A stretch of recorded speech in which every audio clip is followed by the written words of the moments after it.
Je kan me niet stangen. Jouw dreigementen maken van me geen bange. Vieze vuile nazi. Hé, wat is je probleem, kill? Wat is je probleem? Vuile homo met je snor. Doe rustig, man. Doe rustig. Doe rustig. Ah! Wat is erger dan een hater? Een hater die jou persoonlijk kent. Zo'n figuur kwam hier namen en haatposten.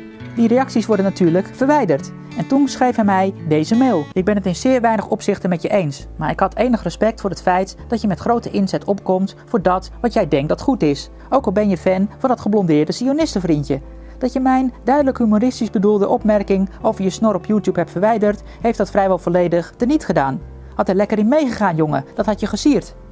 Sociale bevlogenheid, al dan niet voortkomend uit persoonlijke beschadigingen opgedaan in de jeugd, been there, done that, is heel mooi. Maar besef je dat je op deze manier slechts door enkele gewaardeerd wordt en door velen bespot?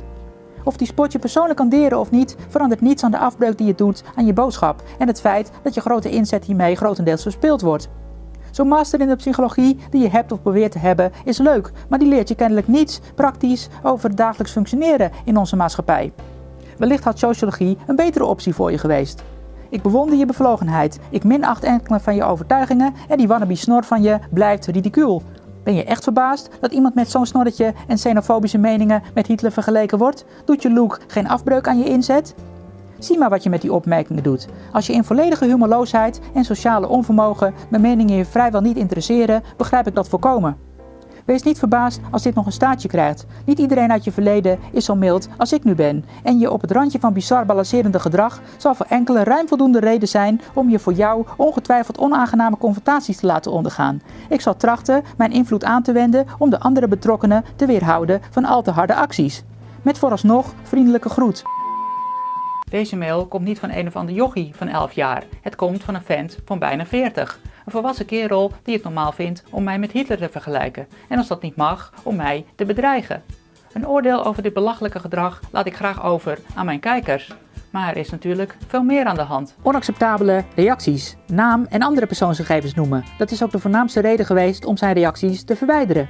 Reacties die alleen maar bedoeld zijn om te haten, te trollen en off-topic zijn. Extremisme is hier niet welkom. Zionist is typisch zo'n term die gebruikt wordt door jodenhaters. Ik ben verantwoordelijk voor dit kanaal. Hier komen ook jongeren en kinderen. Ik wil hen niet blootstellen aan extremisme. Val mijn kijkers niet lastig. Misdefinitie YouTube en misdefinitie weblog zijn twee totaal verschillende websites. De weblog is alleen bedoeld voor volwassenen en wordt hier niet besproken. Link je er toch naar, dan worden je reacties verwijderd. Zwart maken en demoniseren spreken natuurlijk voor zich. Wat deze hater deed, ging dus wel een stapje verder dan alleen maar een opmerking maken over mijn snor. Opmerkingen over mijn snor interesseren me niet. Dat hoor ik al bijna 80 weken lang, vooral van kinderen. Het is raar dat een volwassen man zich tot dat niveau wil verlagen. Nee, ik ben niet verbaasd dat ik word vergeleken met Hitler. Er zijn er eenmaal veel domme mensen. Hitler heeft 6 miljoen Joden laten vermoorden. Elke vergelijking is daarom krankzinnig. Je moet wel gek in je hoofd zijn om het dan toch te doen. Bovendien zijn deze haters niet erg consequent. Geert Wilders en Donald Trump worden regelmatig met Hitler vergeleken, maar zij hebben geen snor. Charlie Chaplin heeft dan wel weer zo'n snor, maar hij wordt nooit met Hitler vergeleken. Bekenden denken mij te kunnen intimideren omdat ze zogenaamd dingen over mij weten, maar andersom weet ik ook veel dingen over hen. Van de mensen uit mijn verleden waarvan ik weet dat ze mij eventueel kwaad kunnen doen, weet ik dat ze dieven, pestkoppen, pedofielen en verkrachters zijn. Terwijl ik op de universiteit zat, zaten sommigen van hen zelfs in de gevangenis. Ik zou alles kunnen publiceren en bekend kunnen maken aan hun vrienden. Dan gaat alles kapot. Ze raken alles kwijt.